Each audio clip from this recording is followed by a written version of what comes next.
Hey, my name is Rolando Farr. There's an untold true story about LeBron James that I've been telling since 2010. I call it LeBron's Cosmic Connection. Check out the story on YouTube, LeBron's Cosmic Connection, and check out Rolando Farr on Twitter. There's a written version in my pinned tweets. There's 4 documents. There's a written version of LeBron's Cosmic Connection, tells how I met Gloria and LeBron. There's 2 polygraphs that I've passed already, and a list of coincidences / facts, like real things that are intertwined between Ali, Dr. J, myself, and LeBron in our immediate inner circles that are intertwined, and it's the reason that I believe LeBron's Cosmic Connection is a real thing. One of those things,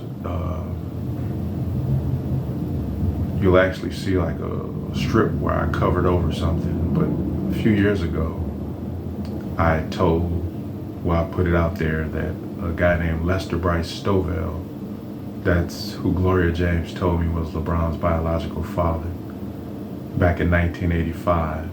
In the first real conversation that me and her had, I asked her who LeBron's dad was. And she said it was a lawyer who, at the time that she got pregnant, he was 29 years old, she was 16. But he didn't know how old she was. And Mr. Stovell has actually sued LeBron and Gloria twice, back in 2007. And he alleges that they tampered with the DNA paternity results.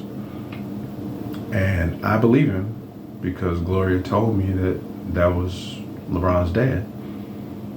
But in 2002, Gloria told ESPN, the magazine's Tom Friend, in an article about the high school phenom LeBron James, she told Tom Friend that a guy named Anthony McClellan was LeBron's biological father. But we can tell that's bullshit, because 5 years after she did that article with Tom Friend, 2002, in 2007 they tested Leicester Stovell. Why give another guy a paternity test if you already know who the father is? And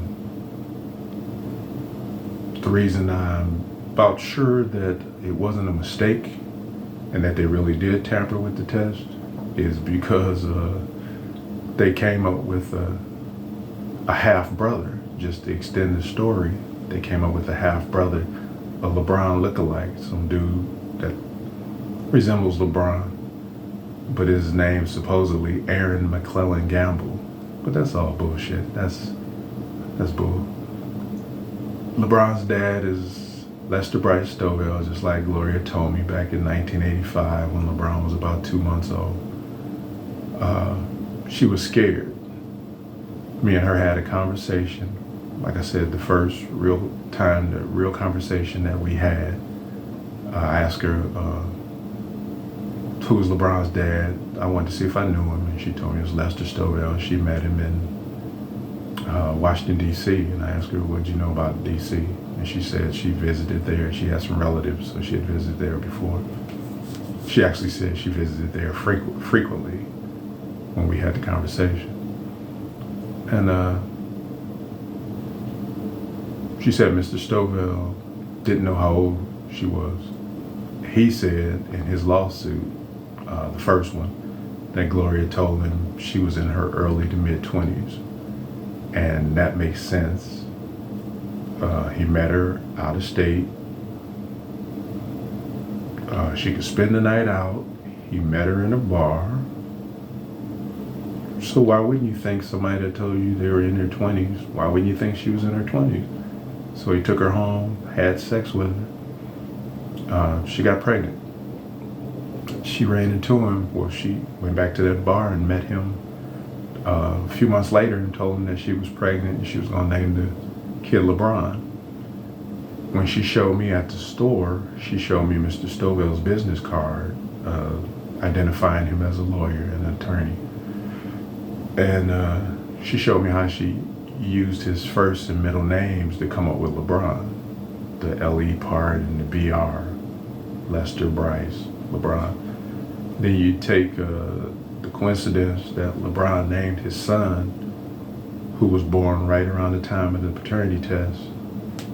She names his younger son Bryce, seemingly to honor his dad, which he covered up, or is still covering up. But they want me to tell the truth, man. You can't live with that kind of guilt for all these years. LeBron just turned 40. Mr. Stovell is either 70 or pressing 70. He's not going to be around forever. Let the man meet his grandkids and, just do the right thing, Gloria and LeBron. Y'all put me in a bad position because it looks like, I'm trying to start shit, but it's the right thing to do. Y'all also owe us $6 million, me and 5 of my former basketball teammates, $1 million apiece. If you look at the story, LeBron's Cosmic Connection, you'll know about LeBron's Dr. J christening, the store that Gloria helped me at where we had the conversation about Leicester Stovell. It was the bottom half clothing store inside Rolling Acres Mall in Akron. But one day, it was April 9th or 10th of 1985, Gloria had come to help me at the store, and I was watching LeBron while she ran errands for me. And 5 of my teammates came in, and I actually raised LeBron in the air 3 separate times, like the baby Kunta Kinte from Roots, and said, "I christened thee the next Dr. J." Second time I raised him up, my teammates toasted him to the next Dr. J. Third time I raised him up, Gloria had returned, and she was standing to my immediate right. And after I raised him up and said, "I christened thee the next Dr. J," I handed him to his mom, and she was visibly shaking. That's why I'm 100% positive she'll remember LeBron's Dr. J christening. And after my teammates left the store, me and Gloria sat down and ate lunch. I predicted to Gloria that LeBron was going to be an NBA star. He would play for the Cleveland Cavaliers, and he would be a high-flying player like Dr. J. Me and Gloria made a handshake agreement twice, that when LeBron became an NBA star, as I predicted, she would see to it that each one of the 6 men that had just participated in his Dr. J christening would be made millionaires. Now, we've been trying to collect since 2010, but in 2012 we were actually on a local TV in Cleveland, Channel 19. A reporter named Scott Taylor. Now he's actually in DC, but Scott Taylor interviewed us, and that was 2012. 2014, LeBron and them finally told Scott, they confirmed the story, that the story was true. If you look at Orlando Farr on Twitter, my Twitter account, right on my timeline, there's a screenshot from the conversation with Scott Taylor. You'll see where he says he got the answer from LeBron and them. But he told me to just get in touch with Gloria. So I've been trying to get in touch with Gloria since 2014. 10 years, 10 plus years now. Anyway, a couple of weeks ago, I found out that Savannah James has a podcast, and she has a number where you can call a voicemail. So I called into the voicemail 3 times and left a message and told him to check out my videos and to get in touch with Gloria and let Gloria know that we are here to collect. So I'm waiting on an answer from Savannah and April McDaniel from the Everybody's Crazy podcast. So do us right, Gloria and LeBron. Y'all been blessed beyond belief. You owe us $6 million, $1 million apiece, me and 5 of my former basketball teammates.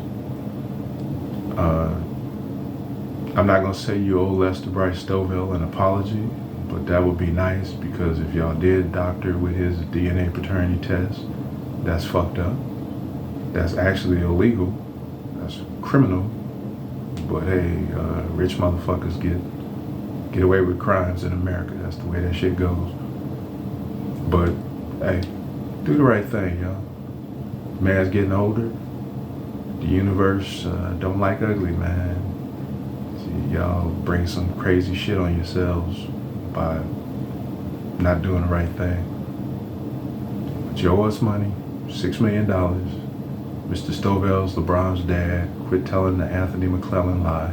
Oh yeah, with the Roland Bivens, if people want to go with that story. Nope, I met Roland Bivens at Summit Lake Mall. A friend of mine had met her. That's another bizarre thing. Every person that I met, the new person that came into my world from the time I started working at the bottom half to when I left the bottom half, which was like late December, the last week of December to about June, early June, mid-June of 85. All the new people that I met in Akron that I had never met before are all part of. I met a Brinson, a young lady named Brinson. I nicknamed her Legs, and I cannot remember her first name. I apologize. But I met a Brinson. I met Brenda Lewis, Brandon Weems' mom. She had a friend named Pam, which I'm believing is Pam Walker, the people that took LeBron in. I actually introduced Brenda and Gloria right in front of the counter, right where LeBron was christened to be the next Dr. J.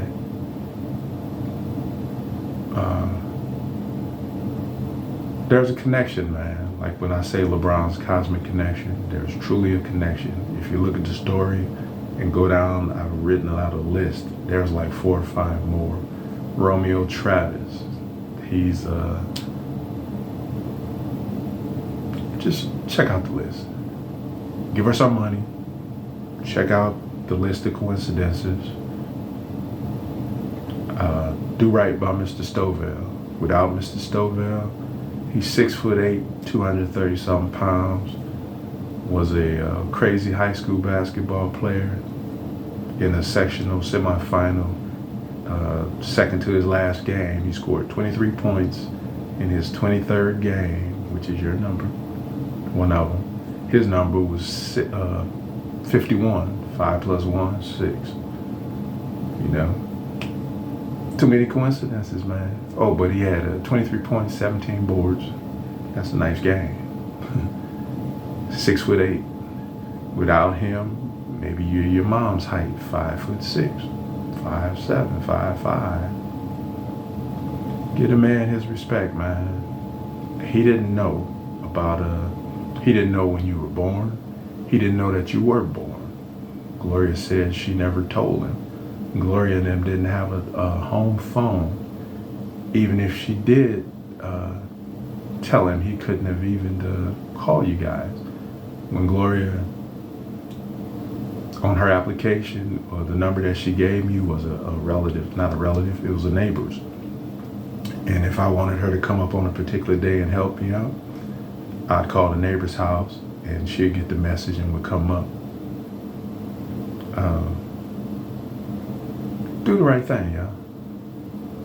This is getting real old. Don't hide behind your wealth and your influence. Do the right thing.